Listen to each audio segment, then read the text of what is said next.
Hey, everybody, and welcome back to the vlog. Before we go any further, I want to wish everybody a happy St. Patrick's Day.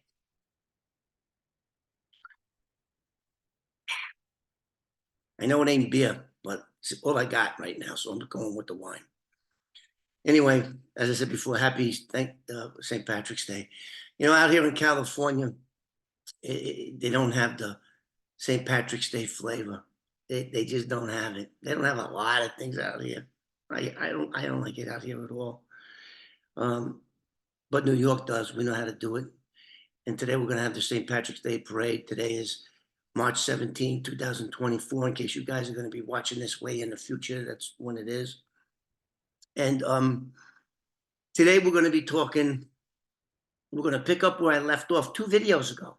So you guys got to watch that for this to make any kind of sense. So you got to, this is a series of I wound up getting into the Molese case, who murdered 2 women and a 5-year-old boy by way of decapitation for the little boy, and sexually mutilated his wife and another woman.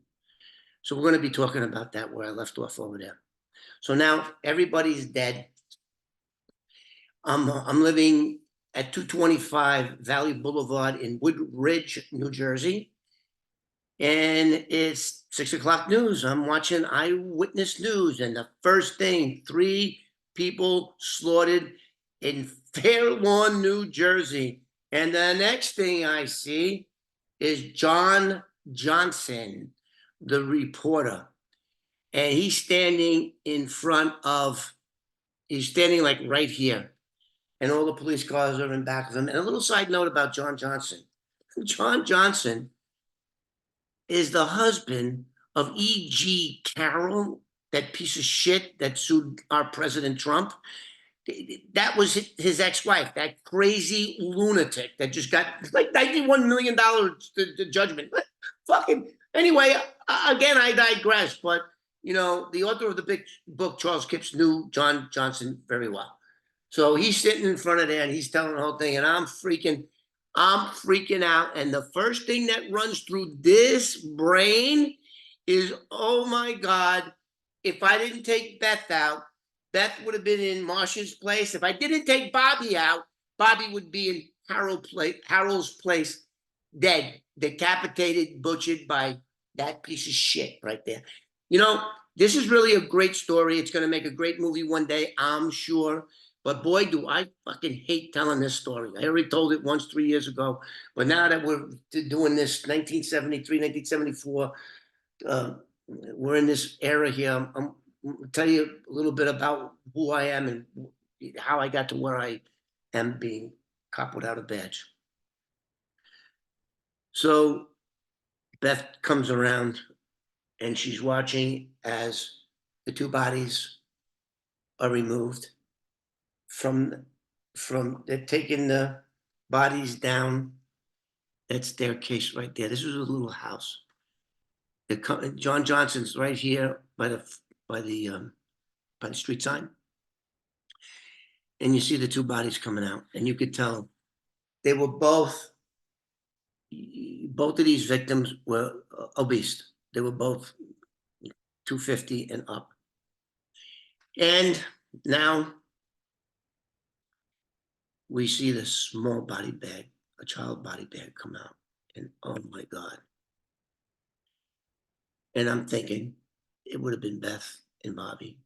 Beth is in front of the TV and she grabs me and she goes, oh my God, Jesus Christ, that would have been us, me and Bobby. We would have been dead. Now, this is some 4 years after I took her out of the house. And this case has so many twists and turns, you're just not going to believe it. So now, of course, I get on the phone with Jim Doherty because he did a DT5 on this, and he's got a report dated back to 1975, when this piece of shit solicited me to murder Alice. And the way he put it was to euthanize her. She's better off dead. Let's put her out of her misery. That's what he told me. So I get on the phone and I call Jim Doherty and I tell him, No, I didn't get on the phone. The phone rang and it was Jim Doherty. He goes, put the television on. You're not going to believe it. I said, I'm watching it right now. So we're both, he's in Suffolk County, Long Island and Islip, and I'm in Woodridge, New Jersey, and holy shit. Now, Jimmy was a very religious guy. Jimmy was just a great guy. The world lost a great man when he died 10 years ago. So we're both watching it as it's on. I mean, a minute. I mean, the way the newscast came out is there's Don Johnson with his Eyewitness News #7 on right in front of the house that I lived in with Beth. And Beth gave me a hard time about getting out of there too. She didn't want to leave. She did not want to leave. She didn't want to leave. So anyway, now we're going, oh God, because I'll be in the office tomorrow. I'm going to get the DD5. We're going to go to the prosecutor's office. We're going to find out what, and so all of that winds up happening. So I provided, I'm not going to get into the evidence because it basically, okay, so yeah, I guess I have to. So now everybody's dead. Let me backtrack. So how did they find out that everybody was dead? Brian Molese was a gay guy. He did most of his living in the Greenwich Village area on 10th Street, West 10th Street in the Village. So he winds up murdering Alice. And this is what he did. He took his gay lover, this poor guy, regular guy, and he tells him, listen, I'm trying to call the house and nobody's answering for the last day, unlike Alice. St. Patrick's Day, that's okay, I can do it. And I should have a wine glass. I should be more sophisticated, but I'm just a guy from the South Bronx. Cheers. So they get into his 66 Imperial convertible and they shoot over to Fairlawn. And what do you think this coward piece of shit did? He goes up to the door, puts the key in the door, and he goes, you know what? I just know something's wrong. I know, do me a favor. Check it out. Alice! And he's banging on the door, no answer, no answer. So the poor gay guy opens the door, and the first thing he sees, I don't know if he's, the first thing, so Marsha is laying dead in front of the door where she put up her fight. She fought him, she hit him with the cane, broke the cane. She's fighting him there. And then you could see Alice in the dining room in the corner. I don't even want to say how she looked. Unbelievable. Sexually mutilated with a 14-inch serrated kitchen knife. And the poor guy screams and runs. He doesn't say, he ran 4 blocks. He ran. He just didn't get in the car. He just, so that guy was ruined for the rest of his life by seeing that. And how do I know? Because I looked at the homicide photographs the day before I went to trial. We're going to get into that. So the poor guy runs away, screaming, police, police, police. He opens up the door, and of course he knows what was on the other side of the door because he made that mess. And calls the police come. So now this idiot says, he goes through the house with the police, and he goes, okay, this must be a burglary gone wrong. Burglary gone wrong, because I had all kinds of antique sterling silverware, antique jewelry, which they really did. Alice inherited the house from her aunt, who had all this stuff. Very wealthy woman. She inherited the house, mortgage free, everything. And she had all this stuff. She really did. Then he goes on to tell the police. He says, and not only that, but I had a ring that was once owned by King Farouk. This fucking fool. He actually now he puts all his things down, and there's an insurance, the house was insured for burglary and shit like that. So he gives them a list, bing, bing, bing, of everything that was stolen. So he's saying, well, this must be a murder. This must be a burglary gone wrong and turns into to the murder. Well, first of all, nobody, no burglar is going to butcher 3 people and then butcher 2 people and then lay in wait for the third one to come 3 hours later, because they proved that that the third homicide took place 3 hours later. And I'll get into that later, but they knew that. Maybe I won't, but anyway. So he's giving them the list. Boom, boom, boom, boom, boom. And that's where I come in. Every single piece of jewelry, silverware, which was embroidered with Alice's aunt's name. Remember that. Every single thing. He was very um, uh, articulate in describing all the stuff that was stolen, trying to convince the police that this was thousands and thousands of dollars. I don't know. And this King Farouk thing was just a stupid thing that he did. That was stupid. That was in the paper still. So anyway, I get to the Bergen County's, I got to Fairlawn Police Department, then the Bergen County Police Department, then next thing you know, I'm in First Assistant Prosecutor's Office, Dennis Scala. And I'm telling them all about me. And Jim Doherty was there. And so when this is like so hard for me to tell this story. When I was at the house before Molese was paroled, the house was being foreclosed on because Alice didn't pay the property tax. So Molese was about a month out from coming home, and she was shitting in her pants because she had to come up with $6,700.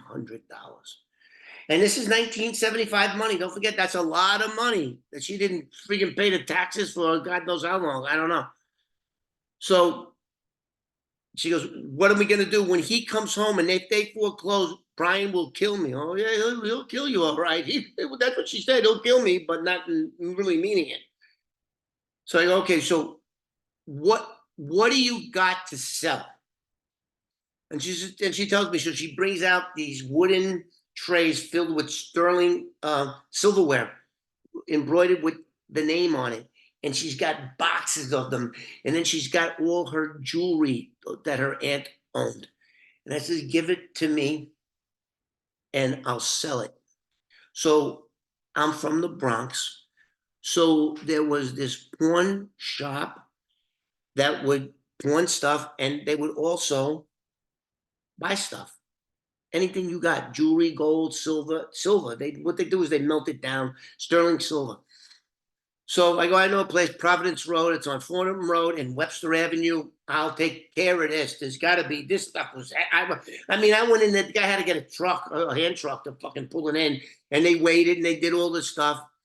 And I had to show my driver's license to get the check from Providence Loan.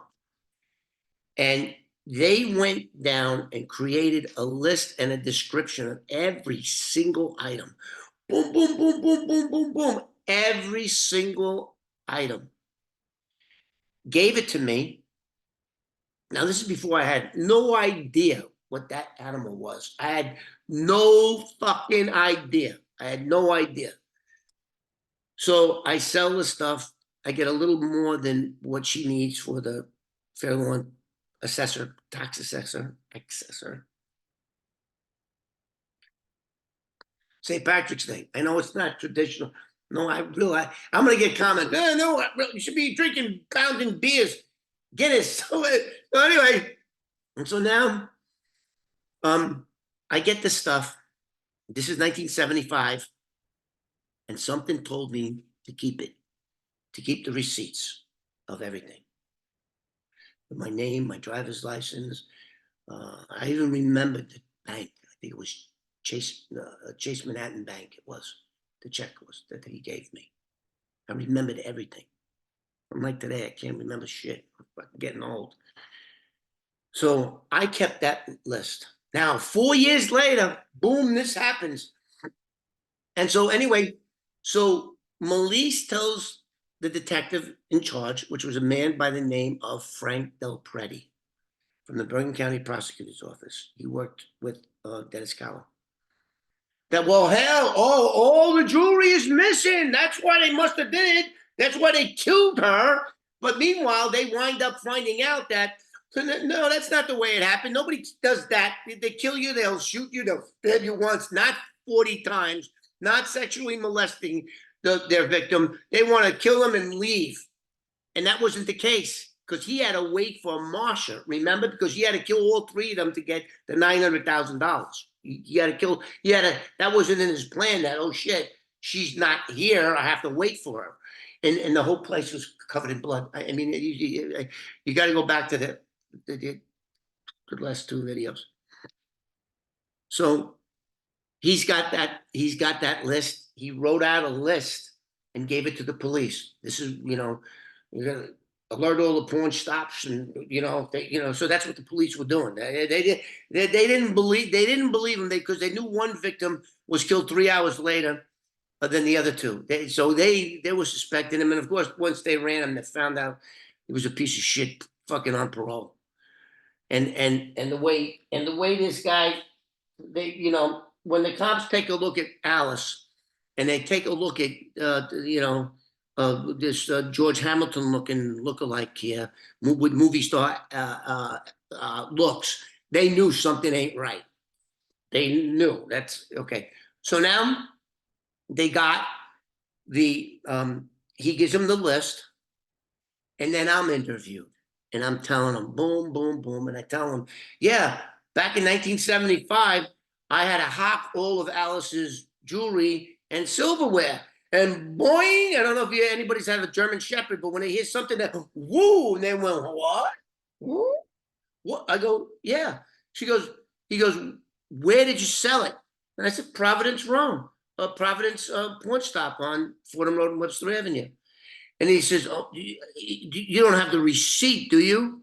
And I go, as a matter of fact, I do. It's in my sock drawer at home. So, lights and siren. Oh, they're driving from Hackensack, New Jersey to Woodridge, New Jersey, Valley Boulevard. Ooh, pull up. I mean, literally lights and siren. Yeah. I run upstairs, and I got the friggin' list. I got the list, and I give it to them. And we go back to the Bergen County prosecutor's office, and we compare the list that Molese claimed these items were stolen. So now they got him on insurance for it right away. And they compare my list, and they mirror one another. And thank God the guy at Providence Loan did a great detailed describing everything he bought from me. And so did this guy. And when I tell you line for line, boom, boom, boom, boom, boom. Now, don't forget, not only is he looking to collect, like, I think 20,000 from the insurance company, but he's telling the police this must be why they did it, because all the jewelry is gone. They're dead. This is a burglary gone wrong. That's what it is. Look, you don't have to be Dick Tracy to figure this one out. So every single item that Mr. Wise Guy thought he was smart, but he was too smart for his own good. He just thought he was smarter than everybody else, except for one thing. You know what that one thing was? The ring that was once owned by King Farouk. Who the fuck is King Farouk? Can we Google King Farouk? Who the fuck? What year did he live? So anyway, that was the only thing. And they knew that was bullshit. He said, yeah, I had a very valuable ring that was once owned by King Farouk. When was that? Oh shit, here's King Farouk right here. I didn't think he existed. Can we make that a lot brighter, Kaylee? That's better. Here's King Farouk. Fucking, this is unbelievable. And here's this asshole. So He's trying to tell the police that he had this guy's. What year was he born? What year did he live? He was born 1920 and he died 1965. Okay, so maybe it wasn't. It was he only died 10 years prior to the fucking King Farouk. I thought King Farouk was like way back in 300 years ago, but my beautiful daughter did the research right there. Give me that guy's picture again. King Farouk. This is the first time I'm looking at King Farouk. Oh, what country was he from? It's from let me see, Egypt, I believe. Yeah, it says Cairo, Egypt, and he died in Rome, Italy. Oh, okay. He was a ruler. Wow. So he obviously, the gay guy, this guy, King Farouk too, is a very good looking guy. Look at him. Look at him. Was King Farouk gay or bisexual? It doesn't say that. Hey, fucking King Farouk. This shit you can't make up. I thought King Farouk was like some king with a throne. But look at him. Good looking guy. So he must have had the heart for King Farouk because he only died 10 years before this, or 14 years. So, but anyway, so he claimed he had this guy's fucking ring. So actually, it doesn't sound that far fetched. I thought King Farouk was from 1500s or some shit. You can't make this shit up. This King Farouk. I thought he was from the 1500s. But back then, we didn't have internet. I don't know how you would even figure that out back in the day. So okay, the King Farouk ring was never existed, right? So I tell them the story. Then I'm telling them he solicited me 4 years ago to murder him.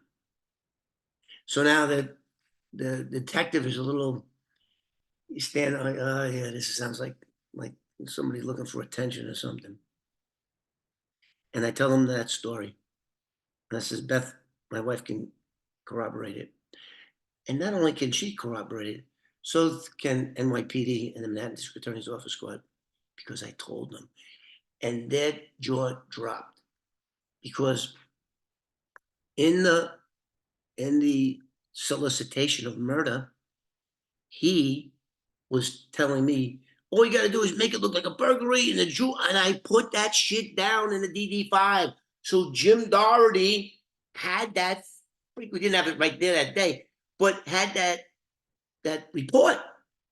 So now they're going, and plus Beth can corroborate when he was beating the shit out of her on the staircase at 24 Sanford Road, that he was trying to kill her, and she's corroborating my testimony, my statement. Now the cops are like, holy shit.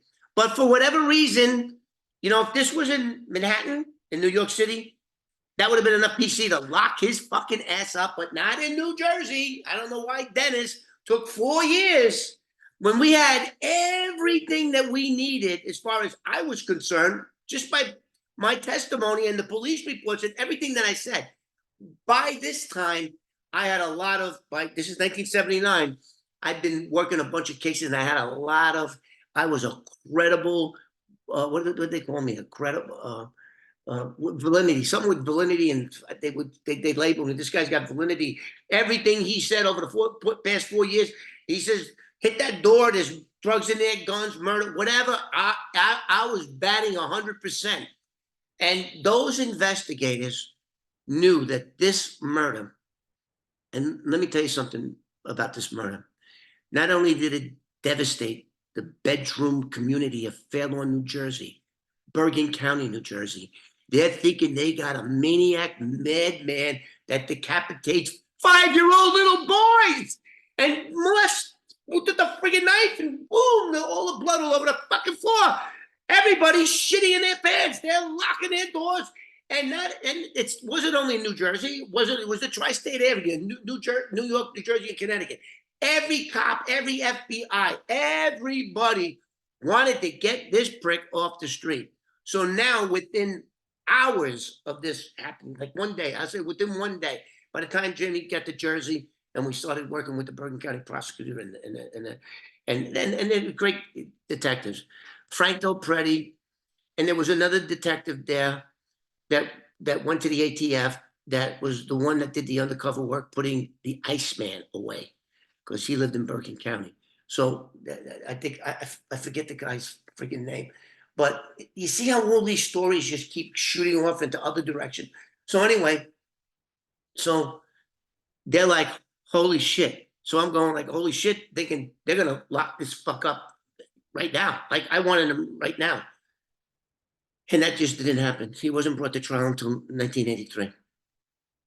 And so my testimony, and you'll have people out there like Joey Molino will tell you, and I think I believe some of the stories that he said, that informants can just say you committed a crime and you get indicted and you get locked up and you get sent away. That's not the way it works. There's got to be credible. You got to have corroborating people that's going to corroborate your story. They take me, put me in a room, they put Beth in a different room, and boom, our story's locked up. That's enough for a fucking indictment. That's enough to convince a jury of 12 that he's guilty. But not Dennis. I don't know. Dennis did a great job, but 4 years ago by. So that's the evidence that put Brian Molese, got convicted him. And in the next video, we're going to be talking about the trial and the two things that I did. I almost went to jail. I don't know what type of guy I am, but I'll not let myself be intimidated by anybody. I'm not afraid. I don't know. I got something wrong with me. I'm just not afraid to do anything. I'm the guy that, hey, I dare you. Oh, I'll do it. I'll just do it just because I'm stupid. I don't know. So, but anyway, I almost wound up in jail at the trial for what I did. And in our next video, we're going to be talking about the trial. So now everybody's up to speed what happened. And let me go a little further. So anyway, so now Dennis just wanted too much, in my opinion. I don't know. I'm not a lawyer, but he is. He was the first assistant prosecutor of Bergen County at the time. Now I'm not a lawyer, but I just couldn't believe it was taking this long. And meanwhile, he's out contracting HIV, which later killed him in 1990. So where was I? So in 1979, I go to a grand jury, and he's indicted. Me, Beth, we get him indicted. He's arrested. It's all the news. So I felt sorry for the people of Bergen County. For 4 years, they were locking their door. They thought Jack the Ripper was loose because it came out about what he did. So now he's been charged, and I think it went pretty fast. Once he got charged, it was a matter of a year, maybe less than a year, that we actually go to trial. And I'm going to tell you a couple of stories about trial. What I did in the next video. So, and another thing I want to say in this video. So when I put this story up like 3 years ago, I get a comment. And guess who is the commentor? Guess who? It was the gal that was the stenographer of the trial, and she remembered me. And so I said, hey, we wrote back. I said, hey, I don't do this. Somebody else does it. Can't do that. Anyway, hey, can I interview you about this? Oh, then she wouldn't answer me. But the stenographer actually contacted me. It's unbelievable. So in our next video, we're going to be talking about the trial and how that went, and then what ultimately happened to Brian Baby Killer Molese. Please like, subscribe, And you guys ain't gonna get this no place else. You're just not. I mean, just push the button and you're making me look bad. I don't want to look bad. I want to look St. Patrick's Day. Hey, I'm Irish. I'm wearing my green getup. I'm drinking. I'm a little buzzed. I know everybody's gonna break. All the Irish guys are gonna, and I have a great following in Ireland. And I love you guys out there. I wish I was there. I promise I'm gonna get there before I die and see my country. I want to go. My mother was born in Longford, and my dad in Dublin. So to everybody in Ireland, I love you guys. God bless you. I wish I was there. I wish I talked with an Irish accent. My father used to have an accent. So anyway, please like and subscribe, push the button, and we're going to see you on the next one.